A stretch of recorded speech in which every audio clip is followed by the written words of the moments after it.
గతంలో ఇక్కడ చాలా ఆత్మహత్యలు జరిగినాయి. నేనే కళ్ళ నీళ్ళు పెట్టుకున్నాను. నేను చాలా బాధపడ్డాను.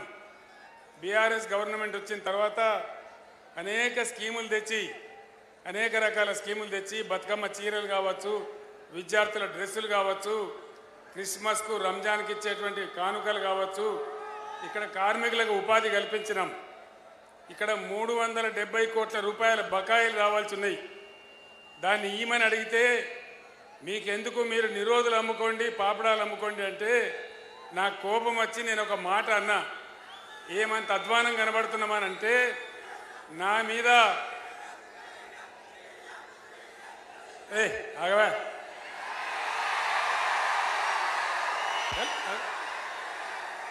ఆగవా బుద్ధిలో ఆగు. ఇటు మనోడేనా ఇంతకు?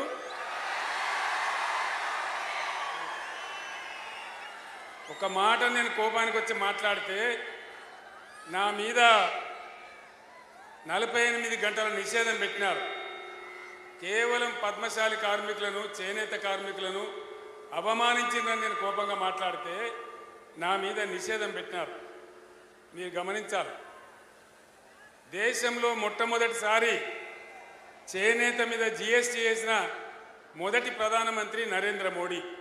ఏ ప్రైమ్ మినిస్టర్ కూడా వేయలే. అన్ని తీసేసినాడు. చేనేత కార్మికులకు ఉన్నటువంటి ఇన్సూరెన్స్ కానీ ఇంకా చాలా స్కీములు ఉంటే అన్నిటినీ రద్దు చేసిన మనిషి ప్రధానమంత్రి నరేంద్ర మోడీ. బాబు సౌండ్ తక్కువ చేయి. అన్నీ కూడా రద్దు చేసినాడు.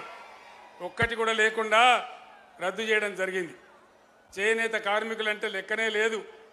అసలు భారతీయ జనతా పార్టీకి వాళ్ళ ఎజెండా లోపల పేదలు ఉండరు, కార్మికులు ఉండరు, రైతులు ఉండరు, ఆటో రిక్షా కార్మికులు ఉండరు, ఎవ్వరు కూడా ఉండరు. పేదవాళ్ళ ఎజెండా ఉండనే ఉండదు. ఇక్కడ ఉండేదల్లా పెద్ద పెద్ద గద్దల ఎజెండా ఉంటుంది. పెద్ద పెద్ద అంబానీ, అదానీ, లక్షల కోట్ల శ్రీమంతులు వాళ్లకు కార్పొరేట్ ట్యాక్సులు రద్దు చేస్తారు తప్ప పేదవాళ్ళకు మాత్రం చేసే పద్ధతి గత 10 ఏళ్ల నుంచి మనం చూడలే. 10 ఏళ్ల కింద నరేంద్ర మోడీ చెప్పినాడు, నేను గెలిస్తే విదేశాలలో ఉన్న నల్ల డబ్బు తెచ్చి మనిషికి 15 లక్షలు ఇస్తా అని చెప్పినాడు. సిరిసిల్లలో ఎవరికైనా వచ్చినాయా? వచ్చినాయట కదా సిరిసిల్లకు. బండి సంజయ్ తెచ్చిచ్చినట కదా, రాలేదా? 15 లక్షలు రాలే, 15 రూపాయలు రాలే.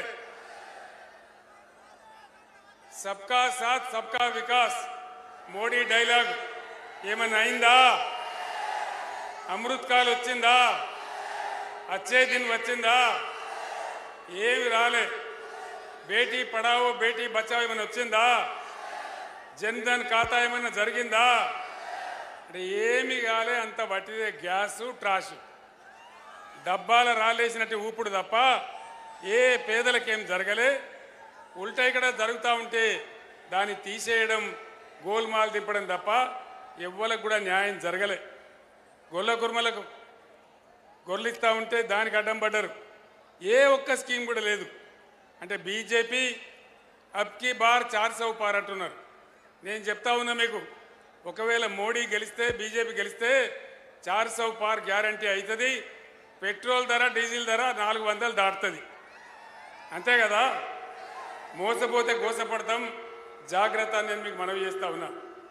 ఇక్కడ ఉన్నటువంటి కాంగ్రెస్ ప్రభుత్వం అలవిగాని హామీలు ఇచ్చి అరచేతిలో వైకుంఠం చూపెట్టి ఇష్టం వచ్చిన మాటలు చెప్పి వాళ్ళ నోటికొచ్చిన వాగ్దానం చేసి గద్దెకెక్కిన కాంగ్రెస్ ఒక్క హామీ అన్న అమలు చేసిందా?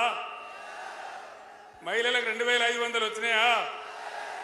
2 లక్షల రుణమాఫీ అయ్యిందా? కాలేదా?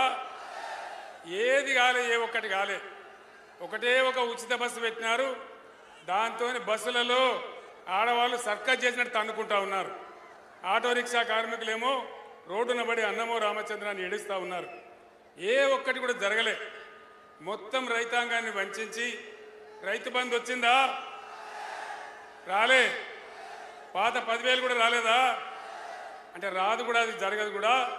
ఈ విధంగా రైతు బంధు రాలే, నీళ్లు రాలే, కరెంటు రాలే, మరమగ్గాలు మూలబడే పరిస్థితి, చేనేత కార్మికులు చచ్చిపోయే పరిస్థితి, ఎవరిని కూడా ఆదుకున్న పరిస్థితి లేదు. అటు కార్మికులను కానీ వాళ్ళు ఇచ్చిన 6 గ్యారంటీలు కానీ ఏది అమలు చేయలే కాంగ్రెస్ పార్టీ. దయచేసి నేను మిమ్మల్ని అందరినీ కోరేది ఒకటే, మీ అందరు కూడా ఆలోచించి ఓటేయాలి, ఆగమాగం ఓటు వేయద్దు. ఓటు ఎప్పుడైనా సరే ఆలోచన చేసి వేయాలి. ముఖ్యంగా యువకులు, విద్యార్థులు, చదువుకున్న వాళ్ళు, ఇక్కడ మంచి రచయితలు ఉన్నారు. సిరిసిల్లలో పెద్దేంటి అశోక్ కుమార్ లాంటి రచయిత ఉన్నాడు, ఇక్కడ మేధావులు ఉన్నారు, తెలివి కల వాళ్ళు ఉన్నారు. మీ అందరినీ కూడా నేను కోరేది, నేను ఇక్కడ మొత్తుకోబడితే నువ్వు అక్కడ మొత్తుకోబడితే ఏది మంత్రి మాట్లాడాలి కదా, ఆగాలి కదా. ఈ విధంగా కాంగ్రెస్ పార్టీ అందరినీ మోసగించి అన్ని వర్గాల ప్రజలను, మహిళలను, రైతులను, పేదలను ఏ ఒక్క వాగ్దానం చేయలే. ఆటో వాళ్ళకి ఇస్తామన్నారు, ఆగానే బాబు ఆగు కదా. ఏ కార్యక్రమాన్ని కూడా చేయకుండా మళ్ళీ ఇప్పుడు వాళ్ళే మళ్ళీ ఓట్లు అడుగుతూ ఉన్నారు. ఇక్కడ ఏం ఆలోచించాలా? మేము ఏం చేయకున్నా ఇష్టం వచ్చిన మాటలు చెప్పి ఏం చేయకపోయినా సరే మళ్ళీ మాకే గుద్దినరు, మాకే ఓటేసిందని మొత్తం బంధు పెడతారు. మరి ఇవాళ బీఆర్ఎస్ నరేంద్ర మోడీ వచ్చి గోదావరిని ఎత్తుకొని పోతా అంటున్నాడు. గోదావరి నుంచి నీళ్లు తెచ్చి మనం అప్పర్ మానేరు ఎట్లా చేసుకున్నామో, మానేరు నదిని ఎట్లా సజీవ నదిగా చేసుకున్నామో, మిడ్ మానేరు ఎంత బ్రహ్మాండంగా కలకల్లాడుతుండేనో దాన్ని మొత్తం ఎండబెట్టినారు. మరి గోదావరి నది పోతే తెలంగాణకున్న ఒక ఆశ పోతే ఎక్కడి నుంచి మనకు నీళ్ళు రావాలి, ఏ విధంగా మనం బ్రతకాలి? కాబట్టి దయచేసి ఇవన్నీ మీరు ఆలోచన చేయాలి. ఏం చేయకుండా బట్టిగానే గాలి గత్తర ఓటేస్తామంటే మన బతుకులు కూడా గావర అయితే తప్ప మనకు లాభం జరగదు. అందువల్ల వెర్రి ఆవేశం కాదు, నినాదాలు చెప్పడం కాదు, మంచిగా ఆలోచించి చర్చించి, మీకు ఇంకా 3-4 రోజులు టైం ఉంది కాబట్టి బ్రహ్మాండంగా ఆలోచన చేయాలి. ముఖ్యంగా చేనేత బిడ్డలకు నా మనవి, ఒకనాడు మీరు చచ్చిపోతుంటే నేను బాధపట్టలేక ఏడ్చి పార్టీ నుంచి 50 లక్షలు తెచ్చి ఒక ట్రస్ట్ ఏర్పాటు చేసి మిమ్మల్ని బతకమని నేను బతిలాన్నా. రాష్ట్రం వచ్చిన తర్వాత ఇదే కేటీ రామారావు ఆధ్వర్యంలో బ్రహ్మాండంగా అనేక స్కీములు పెట్టుకున్నాం. థ్రిఫ్ట్ కావచ్చు, చాలా స్కీములు పెట్టుకున్నాం. రంగులు రసాయనాలు గిట్ట తెచ్చుకున్నాం. సిరిసిల్లకు ఒక టెక్స్టైల్ పార్క్ కావాలంటే నరేంద్ర మోడీ ఇయ్యలే, ఏ మోడీ కూడా ఇయ్యలే. అయినా కూడా ఉన్నంతలో, రాష్ట్రం చేతిలో ఉన్నంతలో బతుకమ్మ చీరలో, రంజాన్ గిఫ్ట్లో, స్కూల్ యూనిఫామ్స్ ఏదో ఒకటి ఇచ్చి మిమ్మల్ని కాపాడుకున్నాం. మరమగ్గాల కార్మికులను కూడా కాపాడుకున్నాం. కనీసం నెలకు 15,000, 20,000 జీతం వచ్చే పరిస్థితి తెచ్చుకున్నాం. ఈనాడు వచ్చిన ఈ సర్కార్ అన్ని బంద్ పెడతా ఉన్నది. పాత బకాయిలు ఇవ్వడం లేదు, కొత్త ఆర్డర్లు ఇవ్వడం లేదు. నేను ఎక్కడ అడిగినా మన రాష్ట్రం అంతా అడుగుతా ఉన్నా, రంజాన్ అయిపోయింది, మీకు రంజాన్ తోఫా వచ్చిందా అంటే ఎక్కడ కూడా రాలేదని చెప్తా ఉన్నారు. పేదలకు బట్టలు దొరుకుతాయని, చేనేత కార్మికులకు ఇంత పని దొరుకుతుందని మేము ఆ కార్యక్రమాన్ని పెట్టినాం. దాన్ని ఎందుకు బంద్ పెట్టింది సర్కార్? దయచేసి ఆలోచన చేయాలి. పుట్టిగా గుడ్డిగా ఓట్లేయడం కాదు, ఎవడో చెప్తే ఓట్లేయడం కాదు, మన బతికేంది, మన ఆగమేంది అని ఆలోచన చేయాలి. రైతు సోదరులకు కూడా నా మనవి, రైతు బంధు ఇవ్వడానికే వెనకాడిన ఈ ప్రభుత్వం ఇలా ధాన్యం కూడా కొంటలేదు. కళ్ళాలలో తడిసిపోతూ ఉన్నాయి. ఎక్కడికక్కడ వడ్లు తడిసిపోతే కూడా అడిగే దిక్కు లేదు, కొనే దిక్కు లేదు. కాబట్టి మీరందరూ ఆలోచన చేసి ఆవేశం కాకుండా, వినోద్ కుమార్ గారు చదువుకున్న వ్యక్తి, బ్రహ్మాండంగా పనిచేసిన వ్యక్తి, పార్లమెంట్లో మన కోసం కొట్లాడే వ్యక్తి, ఆయనతో పాటు చాలామంది మన ఎమ్మెల్యేలు గెలుపబోతా ఉన్నాం. ఎంపీ సీట్లలో మనదే మెజారిటీ, కరీంనగర్ నంబర్ 1 మెజారిటీ ఇచ్చి వినోద్ని గెలిపించాలని నేను కోరుతా ఉన్నా. బండి సంజయ్కు వినోద్కి ఏమైనా పోలికున్నదా? బండి సంజయ్ మాట్లాడితే మనకు అర్థమవుతుందా? ఆయన మాట్లాడేది ఏం భాష? హిందీయా, ఇంగ్లీషా, తెలుగా? అదే వినోద్ కుమార్ కరీంనగర్ పార్లమెంట్ కోసం అనేక కార్యక్రమాలు తెచ్చినారు, పార్లమెంట్లో కొట్లాడినారు. 2001 నుంచి తెలంగాణ సాధన కోసం నాతో పాటు ఉద్యమంలో ఉన్నాడు, ఉద్యమాన్ని స్థాపించడంలో ఉన్నాడు. ఒక అడ్వకేటు, ఇక్కడనే సిరిసిల్ల రాజేశ్వరరావు గారు, మీ అందరికి తెలుసు వారి సేవలు. వారి మేనల్లుడే మన వినోద్ కుమార్ గారు. ఒక కమ్యూనిస్టు కుటుంబం నుంచి వచ్చి బ్రహ్మాండంగా తెలంగాణ రాష్ట్రం కోసం కొట్లాడి అద్భుతంగా ఈ రాష్ట్రం ముందుకు తీసుకుపోవడంలో నా వెంట పనిచేస్తున్న వ్యక్తి. మీ అందరు నేను కోరుతా ఉన్నా, ఈ గడ్డ, ఈ కరీంనగర్ గడ్డ, నేను ఒకనాడు కాంగ్రెస్ తెలంగాణను అవమానిస్తే నా పార్లమెంటుకు నేను రాజీనామా చేసిన. మీరే అందరు కూడా నాకు సర్దిగట్టి 2.5 లక్షల ఓట్లతో గెలిపించి తెలంగాణ ఉద్యమ గౌరవాన్ని పెంచిన గడ్డ ఈ కరీంనగర్ గడ్డ.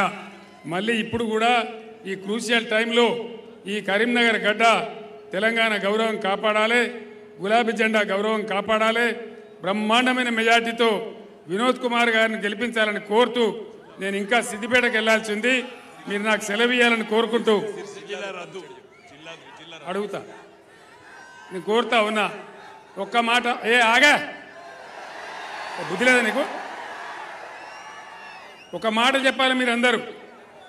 ఈ గవర్నమెంటు ముఖ్యమంత్రి రేవంత్ రెడ్డి సిరిసిల్ల జిల్లా రద్దు చేస్తా అంటున్నాడు. సిరిసిల్ల జిల్లా ఉండన్నా పోవన్నా? సిరిసిల్ల జిల్లా ఉండన్నా? సిరిసిల్ల జిల్లా ఉండాలి అంటే ఇక్కడ వినోద్ కుమార్ గెలవాలి. ఎందుకంటే రేపు తీసేస్తా అంటే కూడా అడ్డంబడి కొట్లాడేటోడు, యుద్ధం చేసేటోడు కావాలి. మీరు నాకు బలాన్ని ఇస్తే సిరిసిల్ల జిల్లా కాపాడే బాధ్యత నాది. ఎంతకైనా యుద్ధం చేద్దాం. కాబట్టి దయచేసి ఈ ఎన్నికల్లో మీరు ఖచ్చితంగా సిరిసిల్ల జిల్లా కాపాడుకోవాలన్నా, గోదావరి జలాలు కాపాడుకోవాలన్నా, మన నేత కార్మికుల యొక్క బతుకులు మళ్ళా మునుపట్లెక్క బాగుండాలన్నా ఖచ్చితంగా ఈ పార్లమెంట్ ఎన్నికలలో మనం వినోద్ కుమార్ గారిని గెలిపించాలి, బీఆర్ఎస్ పార్టీని గెలిపించాలని కోరుతూ నేను ఇంకా సిద్దిపేటకు వెళ్ళాలి. అక్కడ కూడా సభ ఉంది. కాబట్టి మీరు నాకు సెలవు ఇవ్వాలని కోరుతూ నేను సెలవు